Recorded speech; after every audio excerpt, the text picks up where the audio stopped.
Bonjour à tous, dans cette vidéo vous verrez comment trouver des solutions face aux défis ou face à une crise avec ce que vous avez dans les mains.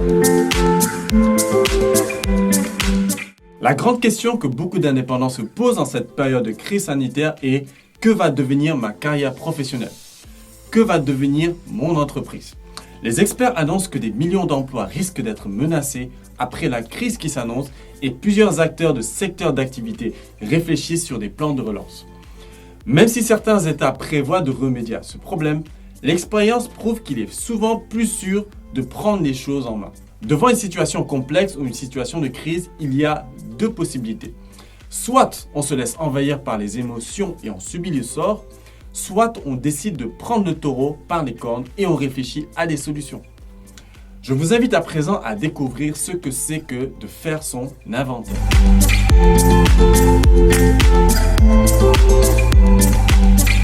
Faire son inventaire, c'est mettre sur la table tous ses atouts, tout ce que vous savez faire, tout ce que vous avez appris, tous vos talents, toute votre artillerie.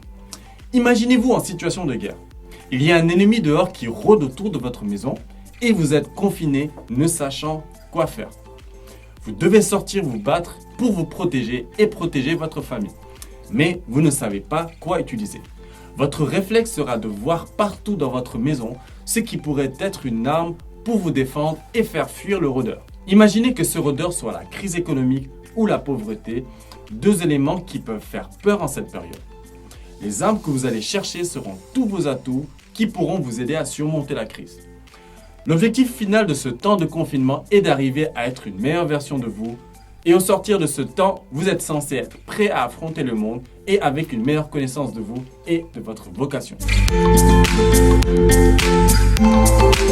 Comment faire son inventaire? Avec votre stylo et votre bloc-notes, le même avec lequel vous avez écrit votre bilan personnel, faites 4 colonnes.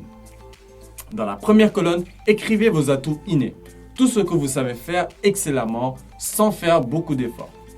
Voyez si vous avez plus une sensibilité scientifique par exemple, littéraire ou une facilité pour les langues. Juste un exemple. Tout ce qui est naturel chez vous. Voyez aussi toutes les choses que vous faites avec un plein épanouissement, avec facilité et avec enthousiasme. Ensuite, dans une deuxième colonne, écrivez toutes les connaissances que vous avez acquises jusqu'aujourd'hui.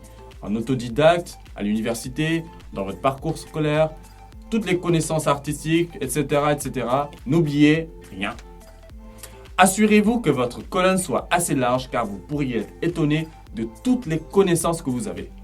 Dans une troisième colonne, écrivez tout votre inventaire matériel.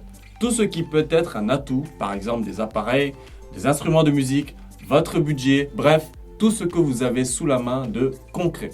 En visualisant ces 3 colonnes, vous pouvez commencer à voir un profil qui se dessine. Une idée de ce que vous pourriez faire et ce qui pourrait vous valoriser. Ce profil, c'est ce qui vous caractérise, c'est le meilleur de vous-même.